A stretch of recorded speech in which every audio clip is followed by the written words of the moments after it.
Welcome! In this explainer, we're diving into the very first direct command in the Quran. And what's so amazing about it is who it's for. It isn't addressed to a specific group or religion, but to every single one of us, all of humanity. It's a message that really sets the stage for everything else that comes after. Okay, let's jump right in with the verse itself. The opening, "O mankind," is just so universal. It's a call to everyone. The instruction is to worship your Lord, and the reason is so simple yet so deep. He's the one who created you and everyone who ever lived before you. And the goal? Why do this? So that you may become righteous, to achieve what you might call a deep spiritual awareness. So let's really break this down. This is a call to worship that isn't built on some complex philosophy. Instead, it's grounded in an experience we all share, the simple, undeniable fact that we exist, that we were created. Now, this is where it gets really interesting, how the Quran defines these terms.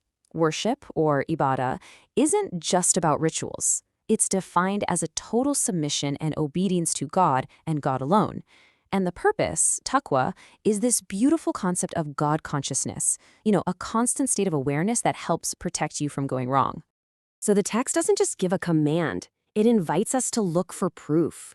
It points to signs in the world that are right in front of all of us, no matter who or where we are. Just think about it for a second. The earth is like a stable bed beneath our feet. The sky is like a protective roof over our heads.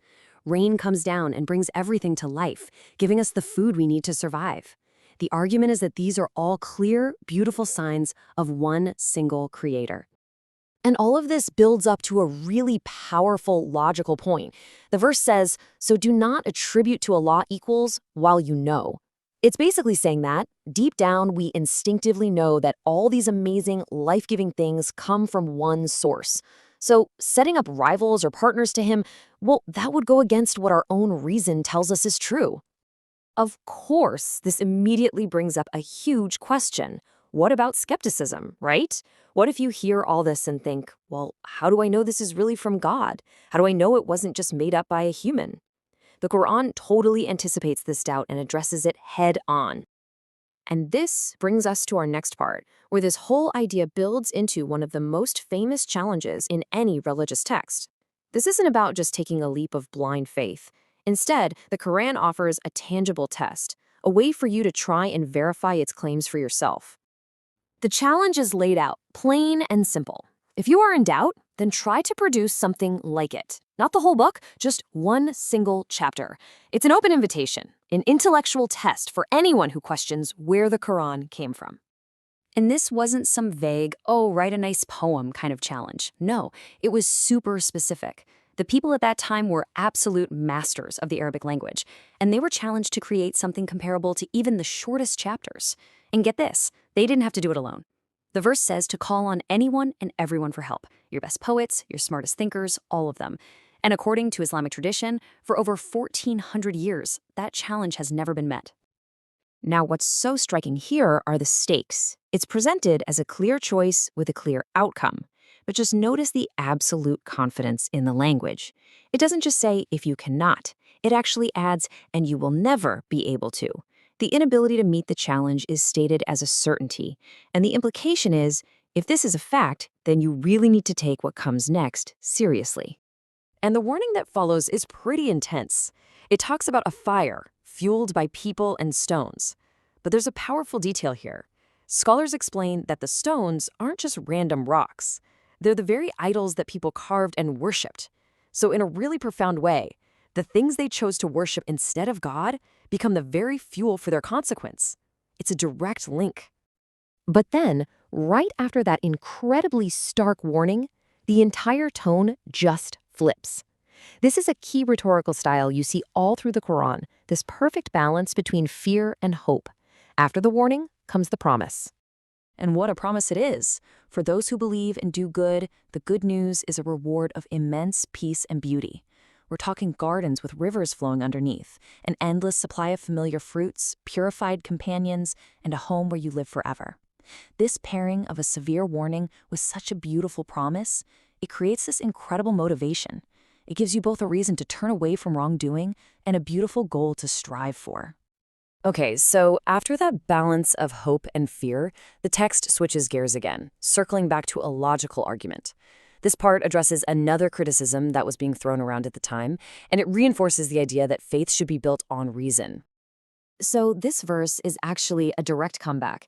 You see, some people were mocking the Quran because it used examples of seemingly small, insignificant things, like flies, spiders, and in this case, a mosquito. And the response is that God isn't timid or ashamed to use any part of his creation, no matter how small, to teach a massive truth. The real message here is that the size of the example doesn't matter at all.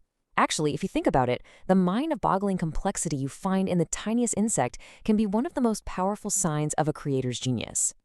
The verse suggests that true believers are the ones who can look past the surface and see that deep wisdom, while others just get stuck on how small the thing is.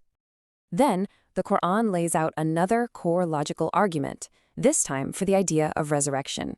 It walks us through this simple 5-step cycle that's based on our own experience. You were lifeless. He brought you to life. He will cause you to die. And then step 4, he will bring you to life again. And finally, to him you will return. The unspoken question is so powerful. If you've seen the first 3 steps happen, why would you doubt the rest? So the verse frames disbelief as something that doesn't just go against faith, but against logic itself. That question, how can you disbelieve, is rhetorical. It's saying, look, if you accept that God created you from nothing the first time, which is by far the harder thing to imagine, it's completely logical to deny his ability to bring you back a second time. And to wrap up the argument, it kind of zooms all the way out to the entire universe. It reminds us that everything on this planet was created for our benefit. And beyond that, he created and perfected the heavens. The point is, the being who could design and create everything, from a mosquito to the entire cosmos, is surely all-knowing and has a purpose for it all. So, to bring it all together, this first call to humanity isn't just a collection of random statements. It's a complete, well-structured argument. It starts with a universal invitation, provides evidence from the world around us, offers an intellectual challenge to prove its truth, lays out the consequences and rewards of our choice, and then builds a solid, logical foundation for belief itself. And we'll leave you with a final thought, a question that really gets to the heart of this whole message. The Quran presents the universe as a book of signs pointing to its author. So the question for each of us is, if all of creation is a sign, what story is it telling you?